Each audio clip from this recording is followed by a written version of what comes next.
فرماتا ہے کہ انا انزلناہ فی لیلۃ القدر، بے شک ہم نے اس قرآن کو شب قدر میں نازل کیا۔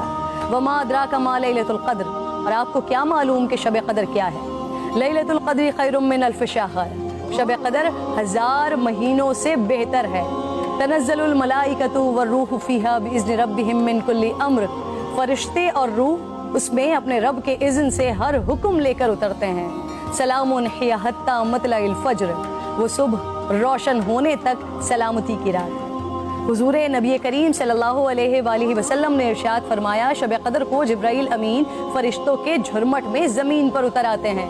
وہ ہر اس شخص کے لیے دعائیں مغفرت کرتے ہیں جو کھڑے بیٹھے کسی بھی حال میں اللہ رب ذوالجلال کو یاد کر رہا ہو۔ ہزاروں مہینوں سے افضل اس رات کے عطا کرنے کے پیچھے بھی ایک راز ہے۔ رسول پاک صلی اللہ علیہ وآلہ وسلم کو سابقہ لوگوں کی عمروں پر آگاہ فرمایا گیا، تو آپ نے ان کے مقابلے میں اپنی امت کے لوگوں کی عمر کو کم دیکھتے ہوئے یہ خیال فرمایا کہ میری امت کے لوگ اتنی کم عمر میں سابقہ امتوں کے برابر عمل کیسے کر سکیں گے؟ بس آپ صلی اللہ علیہ وآلہ وسلم کو لیلۃ القدر عطا فرما دی، جو 1000 مہینوں سے افضل رات ہے۔ لیکن وہ رات کون سی ہے؟ اس عظیم رات کو کہاں تلاش کیا جائے؟ اس پر رسالت مآب صلی اللہ علیہ وآلہ وسلم نے فرمایا، لیلۃ القدر کو رمضان کے آخری عشرے کی طاق راتوں میں تلاش کرو۔ اس رات کے مخفی رکھنے میں بھی حکمتیں ہیں ناظرین۔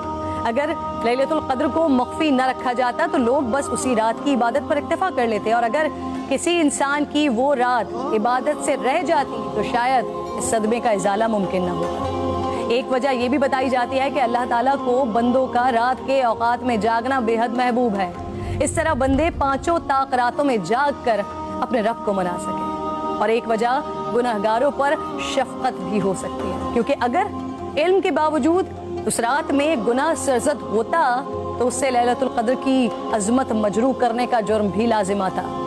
آپ صلی اللہ علیہ وآلہ وسلم نے فرمایا، جس شخص نے شب قدر میں اجر و ثواب کی امید سے عبادت کی، اس کے سابقہ گناہ معاف کر دیا جاتا ہے۔ میری بات ناظرین بہت طویل ہو رہی ہے، میں بس آخر میں آج کی رات تمام مسلمانوں کو حضرت بہلول دانا کا ایک واقعہ سنانا چاہتی ہوں، جس کے بعد شاید کہنے کو پھر کچھ نہیں رہ جاتا۔ ایک دن بہلول بازار میں بیٹھے تھے، کسی شخص نے پوچھا کیا کر رہے ہیں؟ آپ نے فرمایا اللہ رب ذوالجلال اور بندوں کی صلح کروا رہا ہوں۔ اس شخص نے پوچھا پھر کیا بنا؟ آپ نے فرمایا اللہ تو مان رہا ہے، بندے نہیں مان رہے۔ اللہ اکبر۔ پھر کچھ عرصے بعد اسی شخص نے حضرت بہلول دانا کو قبرستان میں دیکھا تو پوچھا کیا کر رہے ہیں؟ بہلول نے فرمایا اللہ اور بندوں کی صلح کروا رہا ہوں۔ اس شخص نے پوچھا پھر کیا بنا؟ آپ نے فرمایا کہ بندے تو مان رہے ہیں لیکن آج اللہ نہیں مان رہا۔ آنکھ بند ہونے سے پہلے منا لیں اس رب کو۔ میری التجا ہے، میرے حق میں بھی دعا کیجیے۔